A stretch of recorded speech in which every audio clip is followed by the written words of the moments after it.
If you scroll but never post, if you watch everyone's life but share none of your own, if your profile is basically a ghost, you're not antisocial. You're something else entirely. I'm Rin, and today we're talking about the people who exist online but don't really exist. The lurkers, the observers, the ones who consume everything and contribute nothing. Let's figure out what that's really about. Here's what happens when you don't post. You become a spectator in your own life. You watch other people celebrate, travel, achieve, share their thoughts, and you stay silent. Not because you have nothing to say, but because saying it feels too vulnerable. So you scroll, you double tap, you watch stories, and somewhere along the way, you convince yourself that observing other people's lives is the same as living your own. It's not, because when you never share anything, you're not protecting yourself, you're erasing yourself, you're telling the world, and more importantly, telling yourself that your life isn't worth documenting, that your thoughts aren't worth hearing, and the longer you stay silent, the heavier that silence becomes. Let's be honest about what's really happening. You don't post because you're terrified of being seen.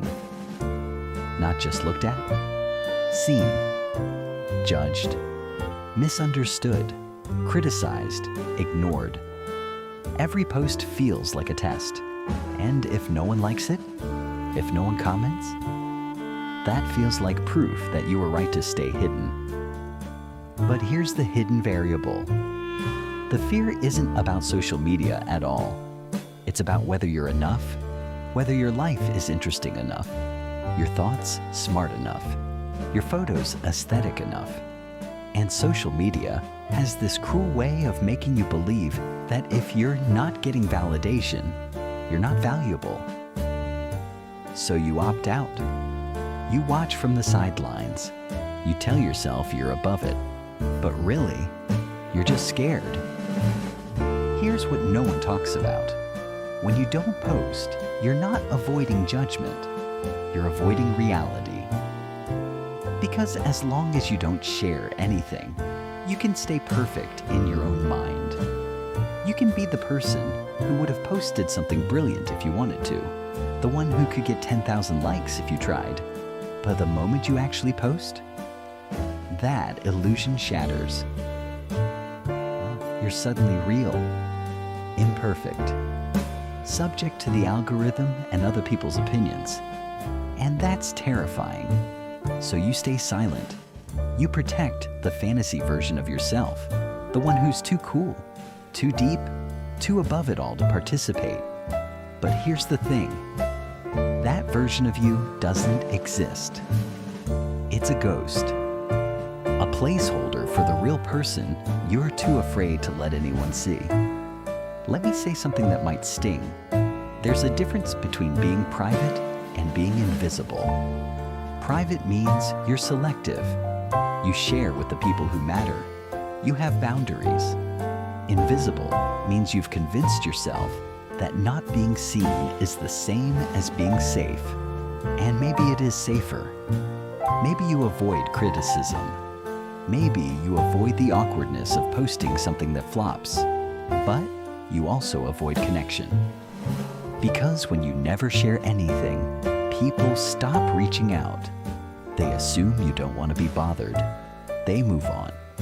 And you're left wondering why you feel so disconnected from everyone. It's not because social media is shallow. It's because you've made yourself unreachable. You can't complain about feeling unseen if you're refusing to be visible. Here's what I think is happening. You don't post because you're afraid of being ordinary. You've watched everyone else curate their highlight reels, the perfect photos, the clever captions, the lives that look effortless. And you think, if I can't compete with that, why bother? So you don't. But here's the truth. Most people aren't posting because their lives are perfect. They're posting because they want to be seen, even imperfectly. And And the irony is, the posts that resonate the most are the ones that aren't trying so hard. The messy ones, the honest ones, the ones that say, "Here's what I'm thinking," instead of, "Here's how I want you to perceive me." You don't need to be extraordinary to post. You just need to be real. And I know that sounds cliche, but think about it. The people you actually care about online, are they the ones with perfect feeds? Or are they the ones who feel like real people? You already know the answer. If you don't post on social media, it's not because you're too good for it. It's because some part of you believes you're not good enough for it. But you are. So here's my question. What would you post if you knew no one would judge you? If this spoke to you, stay, subscribe, new video Tuesday.